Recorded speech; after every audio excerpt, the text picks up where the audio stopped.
Au niveau du matériel que j'avais à disposition, j'avais principalement utilisé un Canon 200D, un Rode Video Mic Go 2 ou un trépied. J'avais utilisé aussi 2 panneaux LED et quelques ampoules HUE. La première séquence se passe dans le salon. Je voulais créer une tension dans le salon. Le problème, c'est qu'en marchant 3 secondes dans mon salon, on arrive déjà à la salle de bain. Donc, pas le temps vraiment de créer une tension. Donc, j'ai dû trouver des moyens de étirer ce temps. Donc, à chaque fois que je faisais un chant contre chant, donc, à un moment, on montrait la porte, puis à un autre moment, on revenait sur le personnage. À chaque fois, ça faisait que la séquence paraissait beaucoup plus longue. Ouais, j'avais aussi envie que le spectateur, en même temps que le personnage principal, se demande ce qu'il y a derrière cette porte, se demande ce qu'il y a dans la salle de bain. Il fallait que j'accomplisse ma quête d'enfin prendre un bain.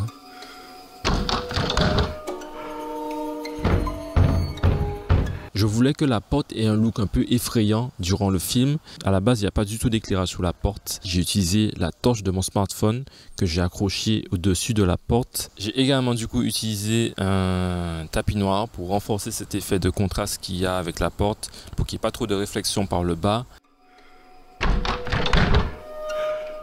Alors, il y a quelques inconvénients quand même quand tu veux faire un tournage tout seul. Notamment, il y avait un plan que je voulais faire. C'était un plan de dos.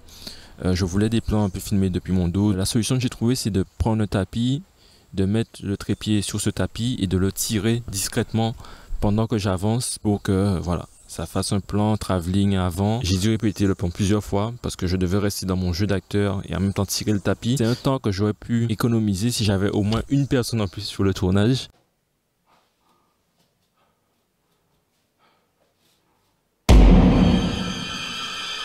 Lorsque l'ampoule s'allume dans la salle de bain, en fait je le contrôle depuis mon smartphone au moment même où je suis en train d'éclairer avec la torche. Il fallait pas que je regarde directement mon téléphone, ça aurait été trop voyant que c'est dessus que j'appuyais. Donc il fallait que j'appuie un peu à l'aveugle sur mon smartphone pour activer la lumière.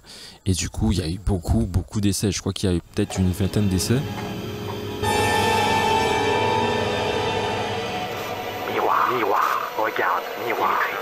Regarde, miroir, regarde, miroir.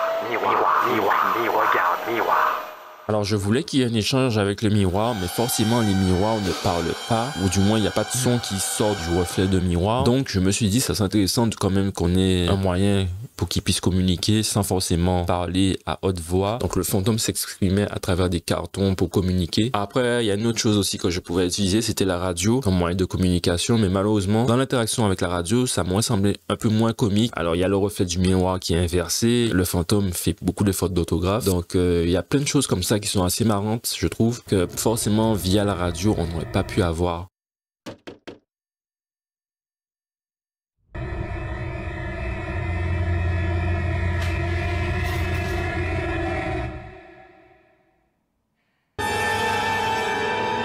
Alors la scène des mains, comment elle a été faite? J'avais mon trépied, donc j'ai posé mon trépied en face de la baignoire. J'avais mis de la peinture sur mes bras. D'ailleurs pour ça je m'étais inspiré vraiment du film Le Labyrinthe de Pan. J'aimais bien le côté qu'il y avait sous ses mains avec des pointes plus sombres, des mains limite ensanglantées. Après j'avais juste à placer mes mains à divers endroits dans la baignoire, à côté de la baignoire, derrière le rideau, etc. Après il ne me restait plus qu'à faire l'assemblage de tous ces moments-là. J'ai réalisé le compositing sur DaVinci Resolve dans la page Fusion. Comme la caméra était posée sous le trépied et que ça bougeait pas, j'ai juste à faire les détourages, à faire les masques.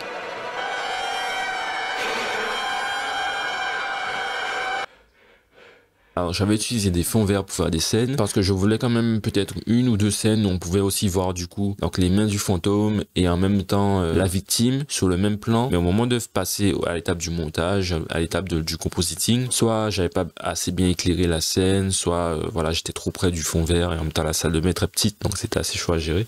Donc du coup ce sont des plans que j'ai relativement abandonnés, ça avait rendu vraiment artificiel. Essayer de faire la scène marcher aurait pris beaucoup trop de temps sur le temps que j'avais. Je trouvais que les plans sans fond vert rendait bien mieux et du coup j'ai décidé juste de prendre ces plans là. Alors malheureusement ça fait juste un champ contre champ entre les mains et moi. Ça aurait été peut-être cool aussi de voir la proportion qu'avaient les mains par rapport à la victime, mais voilà, malheureusement voilà. Je crois que la première chose que j'aurais travaillé si j'avais plus de temps, c'est l'éclairage, parce que permettre vraiment de créer une petite ambiance un peu plus horreur. Moi du coup après le recul j'ai essayé de refaire un ou deux plans de la salle de bain et je pense que sur les prochains petits films qu'on fera on prendra plus le temps. Dans cette vidéo, du coup, on a parlé que de la première partie. Vraiment, la deuxième partie était beaucoup plus simple. C'était très fluide, il n'y a pas eu de soucis. Je remercie quand même le collectif Caribbean Live qui m'ont aidé, du coup, à faire ce film. Je crois que j'aurais pas pu vraiment le terminer en 5 jours si j'étais tout seul. Ça aurait fonctionné, mais ça aurait juste été un peu plus court. Pour tous ceux qui hésiteraient peut-être à faire ce genre de petits projets pour obtenir les rendus qu'on veut sans forcément avoir l'équipe, sans forcément avoir le budget, sans forcément avoir le matériel très très cher, c'est des choses que je trouve toujours intéressant à essayer de faire. Je suis content d'avoir fait tout ça en tout cas.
Regarde, miroir, Dimitri, regarde, regarde, miroir, regarde, miroir.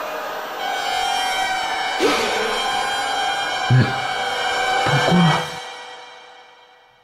Ne t'inquiète pas, tout va bien. Ok, super. Enlève tes vêtements. Hein? Quoi? Mais ça va pas?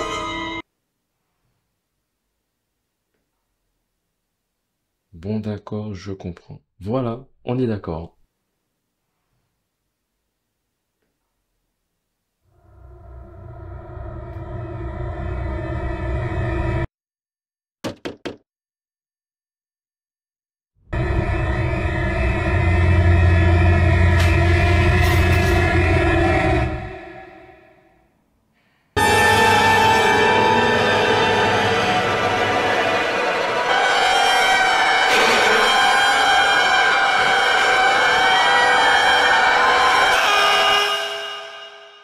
Alors la prochaine fois que vous irez prendre une douche, méfiez-vous, car vous ne serez peut-être pas tout seul.